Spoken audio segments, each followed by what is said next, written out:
नमस्कार दोस्तों, श्रीमद् भगवद गीता के 18वें अध्याय में मैं हरीश यादव हराया आपका बहुत बहुत स्वागत करता हूं। और आदरणीय योगेश सेठ, योगेश बूट हाउस कुर्ला के महामहिम या उद्योजक या कहिए मालिक श्री योगेश जायसवाल जी, उनकी पत्नी छाया जायसवाल जी इस कार्यक्रम को प्रारंभ कराए थे और आज इसका समापन भी कराने के लिए दोनों जन उपस्थित हैं। आपका बहुत बहुत स्वागत है। तो भगवद गीता अध्याय 18 मोक्ष संन्यास योग, जहाँ भगवान ने ये कहा है कि मोक्ष पाने के लिए संन्यास, लेकिन संन्यास भी त्याग करके, उस त्याग में ही आप सबकी भलाई है। कर्म कीजिए और फल की तमन्ना आप मत कीजिए, फल मुझ पे छोड़िए, फल मैं दूंगा आपको। आगे अर्जुन उवाच संन्यासस्य महाबाहो तत्त्वमिच्छामि वेदितुम् त्यागस्य च हृषिकेश पृथक् केशिनिसूदन। अर्जुन जी कहते हैं, हे भगवान, हे महाबाहु, मैं त्याग का उद्देश्य जानने का इच्छुक हूँ। और हे केशिनिसूदन, ध्यान रखिए एक नाम और भगवान श्री कृष्ण का, केशिनिसूदन। हे ऋषिकेश, मैं त्यागमय जीवन अर्थात संन्यास आश्रम का भी उद्देश्य जानना चाहता हूँ। भगवान श्री कृष्ण ने अर्जुन को वही बताया जो वो जानना चाहते थे। अपने मन से उन्होंने कुछ भी नहीं बताया। श्री भगवानु उवाच काम्यानां कर्मणान्यासं संन्यासं कवयो विदुः सर्व कर्म फल त्यागम प्राहुस्त्यागम विचक्षणाः। भगवान ने कहा, भौतिक इच्छा पर आधारित कर्मों के परित्याग को विद्वान लोग संन्यास कहते हैं और समस्त कर्मों के फल त्याग को बुद्धिमान लोग त्याग कहते हैं। तो त्याज्यम दोषवधिक्ते के कर्म प्राहुर्मनीषिणः यज्ञ दान तपः कर्म न त्याज्यमिति चापरे।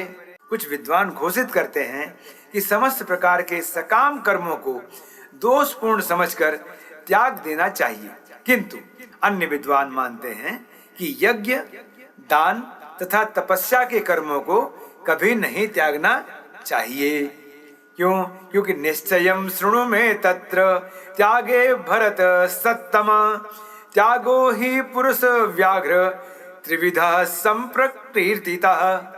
हे भरत श्रेष्ठ, अब त्याग के विषय में मेरा निर्णय सुनो। कौन कह रहा है? भगवान कह रहे हैं, भगवान श्री कृष्ण कह रहे हैं कि हे भरत श्रेष्ठ, अर्जुन जी का जो वंश था वो भरत जी का था, तो हे भरत श्रेष्ठ, अब त्याग के विषय में मेरा निर्णय सुनो। हे नरसार्दुल, ये भी अर्जुन जी के लिए नाम आया हुआ है। हे नरसार्दुल, शास्त्रों में त्याग 3 तरह का बताया गया है। कौन कौन सा? यज्ञ दान तपः कर्म न त्याज्यम कार्यमेव तत् यज्ञो दानम तपश्चैव पावनानि मनीषिणाम। वाह! यज्ञ, दान तथा तपस्या के कर्मों का कभी परित्याग नहीं करना चाहिए। यज्ञ, दान और तपस्या के कर्मों का कभी परित्याग नहीं करना चाहिए, उन्हें अवश्य संपन्न करना चाहिए। निसंदेह यज्ञ, दान तथा तपस्या महात्माओं को भी शुद्ध बनाते हैं। एतान्यपि तु कर्माणि संगम त्यक्त्वा फलानि च कर्तव्यानीति में पार्थ निश्चितम मतम उत्तमम। इन सारे कार्यों को किसी प्रकार की आसक्ति या फल की आशा के बिना संपन्न करना चाहिए। हे प्रथापुत्र, इन्हें कर्तव्य मानकर संपन्न किया जाना चाहिए। प्रथा मतलब कौन? प्रथा मतलब कुंती। प्रथापुत्र उनको कहा कि हे प्रथापुत्र, इन्हें मानकर संपन्न किया जाना चाहिए। तो हे कुंती के पुत्र या प्रथापुत्र, यही मेरा अंतिम मत है। नियतस्य तु संन्यासः कर्मणो नोपपद्यते मोहातस्य परित्यागस्य अस्तामसः परिकीर्तितः। निर्दिष्ट कर्तव्यों को कभी नहीं त्यागना चाहिए। यदि कोई मोहवश अपने नियत कर्मों का परित्याग कर देता है तो ऐसे त्याग को तामसी कहा जाता है। दुख मित्येव यत् कर्म काय क्लेश भयात् त्यजेत सकृत्वा राजसं त्यागम नैव त्याग फलम लभेत।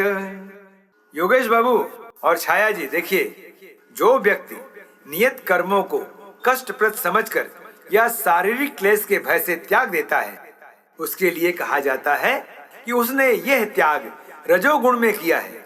ऐसा करने से कभी त्याग का उच्च फल प्राप्त नहीं होता। इसलिए उच्च फल प्राप्त करने के लिए सावधानी बरतनी चाहिए। कार्यमित्येव यत्य कर्म नियतम क्रियते अर्जुन, संग व्यत्यक्त्वा फलम चैव सह त्यागः सात्विको मतः। हे अर्जुन, जब मनुष्य नियत कर्तव्य को करणीय मानकर करता है और समस्त भौतिक संगति तथा फल को, आसक्ति को त्याग देता है, तो उसका त्याग सात्विक कहलाता है। देखिए, तीनों त्याग बता दिए उन्होंने, रजोगुण, तमोगुण और सात्विक क्या होता है। न द्वेष्य कुशलम कर्म कुशले नानुसज्जते, त्यागी सत्व समाविष्टो मेघावी छिन्न संशयः।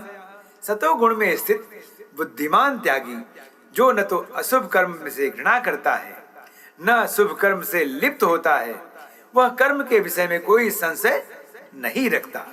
नहीं देह भृता सक्यम त्यक्तुम कर्माण्यशेषतः, यस्तु कर्म फल त्यागी सत्यागित्याभिधीयते। निसंदेह किसी भी देहधारी प्राणी के लिए समस्त कर्मों का परित्याग कर पाना असंभव है, लेकिन जो कर्म फल का परित्याग करता है वह वास्तव में त्यागी कहलाता है। जैसे आपने किसी गरीब को खाना खिला दिया, 5 रुपए 10 रुपए 20 रुपए का दान कर दिया, तो ये मत सोचो कि मुझे ये कहीं न कहीं मिलना चाहिए, मुझे खाना में त्याग कर दिया आपने, मैंने तो भगवान के नाम पर इसे दान किया था। तो वो दान जो है, अगर उसके बदले में आप कुछ भी नहीं चाहते हैं, देने वाला तो ऊपर बैठा है, वो तो देगा ही, लेकिन आप अपने मन से नहीं कि मुझे कुछ मिलना चाहिए, तो वो त्याग जो है आपका हित माना जाएगा। अनिष्टमिष्टम मिश्रम च त्रिविधम कर्मणः फलम भवत्य त्यागिनाम प्रेत्य न तो सन्यासिनाम क्वचित।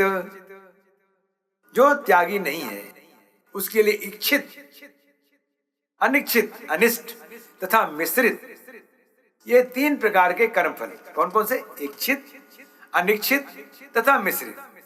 आपने थिएटर गए, वहां आपने टिकट खरीदा, तो टिकट खरीदने के बाद पैसा दिया, तो वो आपके दिमाग में ये इच्छा है कि मैं इस टिकट को पा गया हूं तो जाके फिल्म देखूंगा। अनिच्छित, अंधेरे में चल रहे हैं, चलते चलते ठोकर खा गिर पड़े, वो अनिच्छित था। आपको जो लग गई चोट, वो अनिच्छित।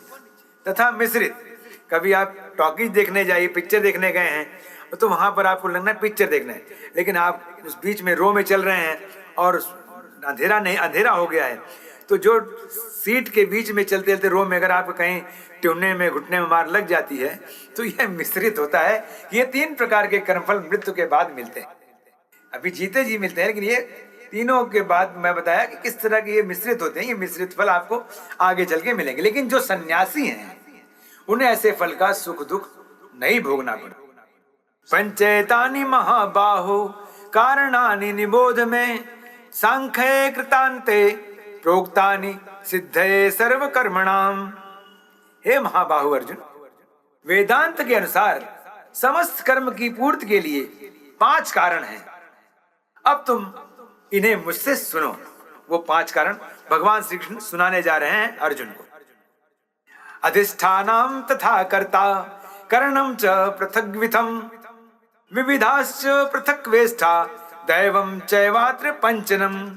कर्म का स्थान शरीर, कर्ता विभिन्न इंद्रिया, अनेक प्रकार की चेष्टाएं तथा परमात्मा, ये 5 कर्म के कारण है। फिर से सुनिए, 5 कर्म के कारण। देखिए, कर्म का स्थान क्या है? शरीर। ये सब कर्म होते हैं हमारे। फिर कर्ता, जो कुछ कर रहा है। विभिन्न इंद्रियां, हमारे हाथ पैर, जो आंख 5 हैं। अनेक प्रकार की चेष्टाएं तथा परमात्मा, ये 5 कर्म के कारण हैं। शरीर वांगम नो भृत्य कर्म प्रारभते नरः, न्यायम वा विपरीतम वा पंचैते तस्य हेतवः। मनुष्य अपने शरीर, मन तथा वाणी से जो भी उचित या अनुचित कर्म करता है, वह इन 5 कारणों के फलस्वरूप होता है। कौन कौन से? तत्रैवं सति कर्तार मात्मानं केवलम तु यः पश्यत्य कृत बुद्धित्वान्न सपश्यति दुर्मतिः। अतएव जो इन 5 कारणों के न मानकर, जो इन 5 कारणों को न मानकर अपने आप को ही एकमात्र कर्ता मानता है, वह निश्चय ही बहुत बुद्धिमान नहीं होता। फिर से सुनिए, वो निश्चय ही बुद्धिमान नहीं होता और वस्तुओं को सही रूप में नहीं देख सकता। क्यों? क्योंकि उसके अकल पर तो पर्दा पड़ा रहता है कि मैं हूं जो कुछ हूं। इसलिए इन पांचों कारणों को मानते हुए आपको एकमात्र कर्ता भगवान को मानना चाहिए। दोस्तों, आज इतना ही। अब इसका अगला भाग हम आपको अगले एपिसोड में प्रस्तुत करेंगे। तब तक हमारे साथ बने रहिए, प्रतीक्षा करिए, आप सबका प्यार मिलता रहे। और जिन लोगों ने इस चैनल को सब्सक्राइब नहीं किया है, सब्सक्राइब कर दीजिए, शेयर कर दीजिए, लाइक कर दीजिए, पुण्य कमाइए और हमें भी आह्लादित होने का मौका दीजिए। राधे राधे।